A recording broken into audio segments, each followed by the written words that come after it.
Did you say good morning, Nancy? Okay. You're it's kind of under your breath, like it wasn't sincere. But I do have my questions. All right, well, let's get started today. Lots of things on the minds of people in the country. There are some big areas that are troubling the rate of innovation generally. And beyond that, the globalization of markets and cause and effect there. And then the third area that I think troubles a lot of people, I think these are areas that both excite with respect to potential opportunities and scare us in a way because they all involve such potentially enormous changes. But that third area that I wanted to talk about was Mother Nature herself. That is global warming and all that we know society has been talking so much about with regard to sustainability and dealing with our environment in its largest sense. So today we wanted to talk about that subject matter area. As you know, we have adopted the Lincoln Environmental Action Plan, or what we call LEAP. It's 14 different strategies that will continue to move Lincoln forward on environmental issues. 5 of those LEAP strategies have to do with energy conservation and savings. And our topic today is a new and innovative contracting mechanism that will help us make significant progress on at least 3 of those 5 energy strategies. Energy savings performance contracts. Energy savings performance contracts are being used now by private and public sectors across the nation, and we believe Lincoln can benefit from them as well. At the City Council's next regular meeting, we are introducing a resolution to the City Council that outlines the conditions under which the city should consider using this type of contract to make improvements to city buildings and other infrastructure. Under performance contracting, an energy savings company, or what's come to be referred to as an ESCO, is hired to do 3 different functions. First of all, they analyze your existing facilities to understand your current energy use and where you can improve. Secondly, they help you select the best upgrades and equipment in order to maximize the reduction of energy operations and maintenance expenses.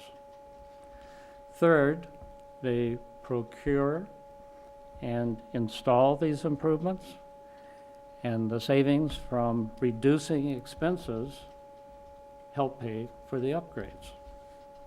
Calculating energy savings before making a purchase, of course, is a fairly simple idea. The new innovation is adding a performance contract that guarantees savings to pay back the purchase price. Here's an example, a very simple example of the fundamental idea taken from a household situation. Let's say you're replacing your old refrigerator with a new energy efficient model. The new refrigerator will cost $700, but it will save $15 on your electric bill every month going forward. That's an annual savings of $180, which means the energy savings will pay for your new refrigerator in less than 4 years. And you'll continue to save energy every month after that. That's a good deal, and most of us have done that kind of calculation before. The innovation comes when you contract for the guaranteed savings. Here's how it would work with your refrigerator. When you buy that $700 appliance, the store gives you an option. For a one-time fee of $20, you don't have to write that $700 check. Instead, the dealer sets up an installment payment plan that uses the $15 of energy savings every month for your refrigerator payment. Let's say your electricity bill is $65. After you get the new refrigerator, it drops to $50. You continue to pay the $65, and the $15 savings goes to the appliance dealer. After 4 years, the refrigerator is paid off, and the monthly bill drops to just $50. And you have then both a new refrigerator and a lower bill. There is one question. What if the efficient new refrigerator doesn't result in the $15 savings some month? Here's where the contract comes in. The appliance dealer is so confident of the energy savings that he guarantees the savings. Any month that the bill does not go down $15, the dealer pays the difference. It's a win-win situation. For a small fee, you contract with the dealer to pay for your new refrigerator with the guaranteed savings. You have newer equipment and lower energy bills. The dealer makes a small profit on the upfront fee and also on the sale of the appliance. That is essentially the ESCO format, the ESCO contract in its simplest form. Over the past several years, the Nebraska legislature has recognized the value of ESCOs by passing legislation allowing their use for state operations as well as for the political subdivisions, cities, counties, and school districts most prominently. We've analyzed this law to determine how best to use this tool to benefit taxpayers in Lincoln. ESCOs are not appropriate for every project. There certainly are modifications of the system of various types. It's best generally to use the tool for larger projects or purchases that need to be financed over several years. For the city, that would include the replacement of heating and cooling systems, improvement to wastewater facilities, or upgrades to street lighting. We've conducted preliminary energy audits now on most of our city facilities as well as the streetlight system. We have identified a wide range of improvements and have estimated their costs and payback periods. The council resolution being introduced on the 26th will help us target the projects that give taxpayers the best return on investment. It outlines when and how the city should consider using an ESCO. And here are some of the specifics of the resolution. The investment in equipment should save enough on energy operations and maintenance to pay for itself within 15 years, and assuming it has a useful life of at least that or longer. Remember, ESCOs would be used for major improvements or upgrades that can last well beyond 15 years. The equipment will be paid off, and the community will see energy savings for years after that payoff period. All ESCO contracts must follow the requirements set out in state law. Those include having an independent engineer review, a review that will verify that the proposed improvements can generate the savings projected. They must follow a competitive bidding process that will be used to ensure qualified contractors. And finally, the resolution states that all ESCO contracts will use funding methods approved by the City Council. Lincoln prides itself on being a community that embraces innovative ways, especially innovative ways that protect the environment and save energy and promote a cleaner, greener future. ESCO contracts are one more great way to help build that future, and another great example of how Lincoln continues to move forward as a 21st century city. So that's it. I hope that was clear enough that there are no questions. I've decided I'm not taking questions today. I saw that at the state legislature just yesterday. A young lady walked up to the dais, a University of Nebraska student. She was brilliant.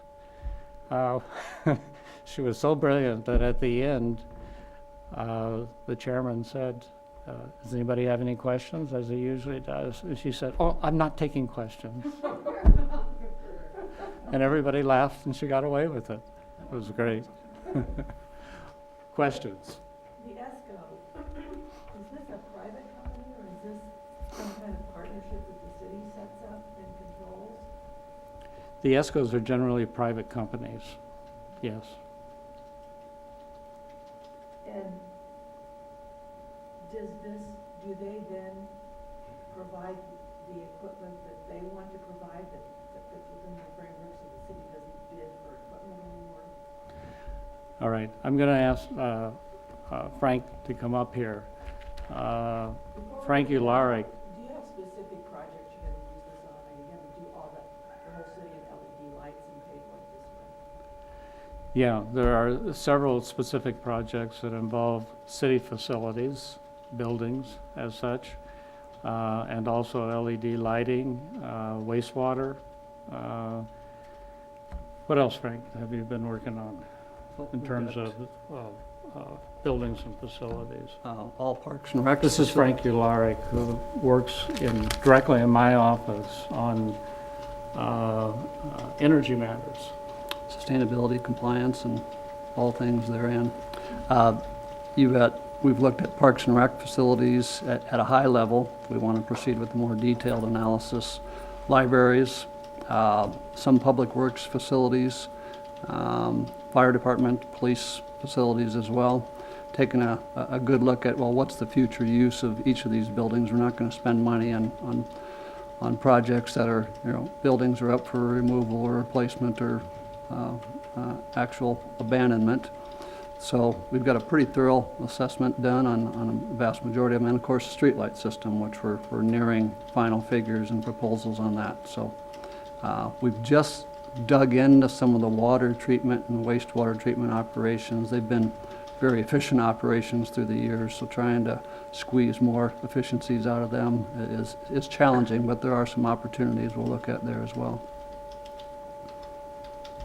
So on the LED lights, is this a potential proposal to put in all new LED lights over a short period of time? LES over time has probably installed around 20%, replaced about 20% of the LED lighting, but we're going to move ahead and work with them and replace the rest of them, all at one time.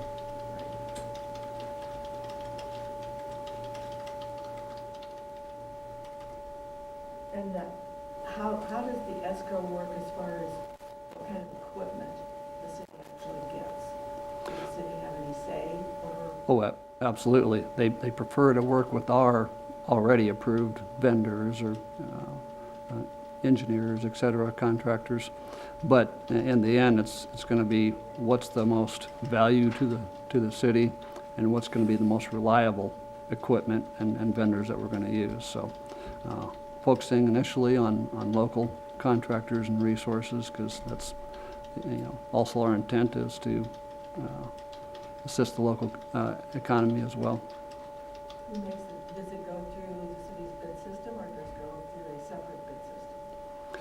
The ESCO process allows you some latitude per state law that once we engage the ESCOs, and we've got 5 firms pre-qualified and working on various stages of audits, that you can work either with pre-qualified vendors that the city already has on call, so to speak, or other opportunities that are equal or better value. So that's generally the landscape. You don't use the city bid process. We use the city procurement process to select the ESCOs, which is required under state law, but then they have latitude to work with preferred contractors, again, not looking for low bid, which, as we know, oftentimes doesn't produce the outputs, the efficiencies, the value that we like to see, but looks at the best overall approach for each of the project elements.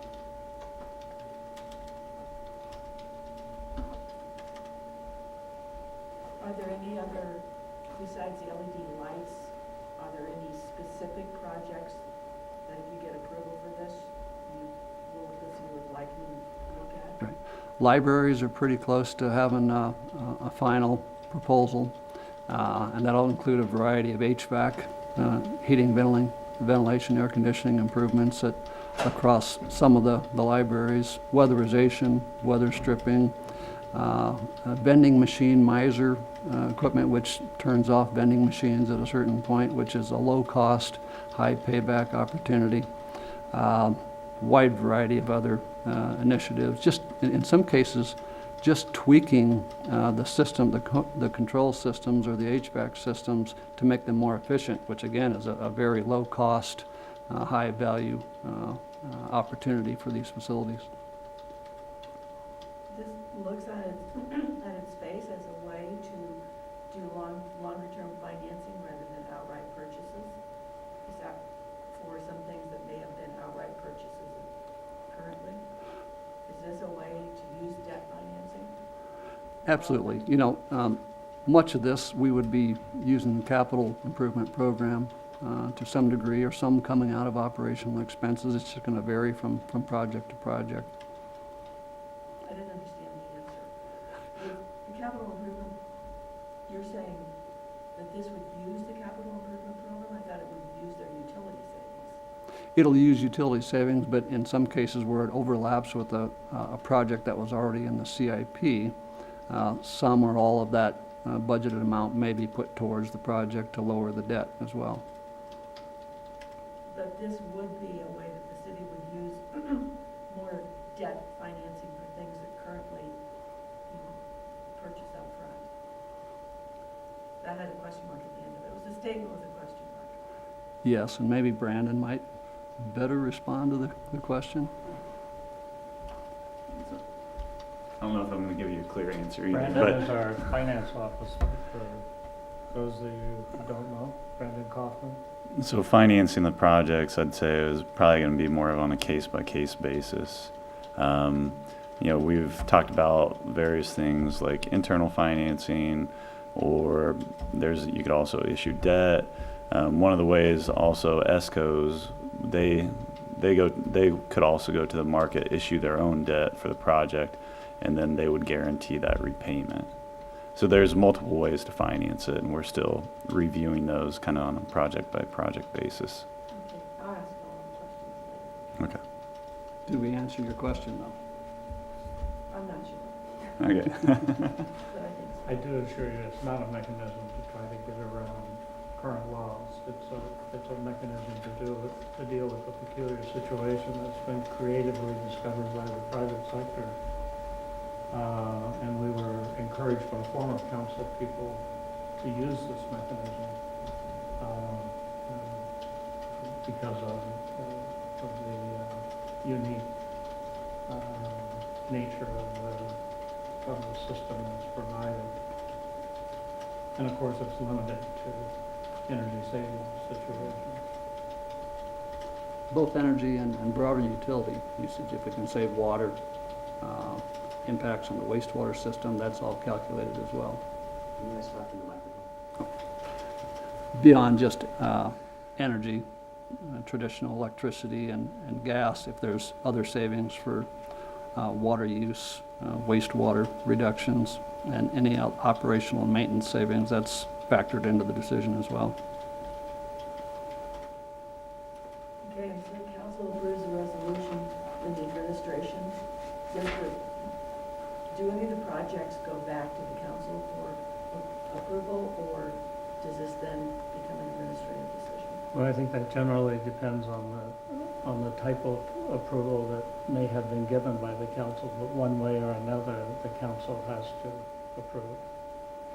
You mean either by the budget process Yeah. or amend? They could approve by the budget process, they could approve in broader terms, they could approve just on an individual case basis.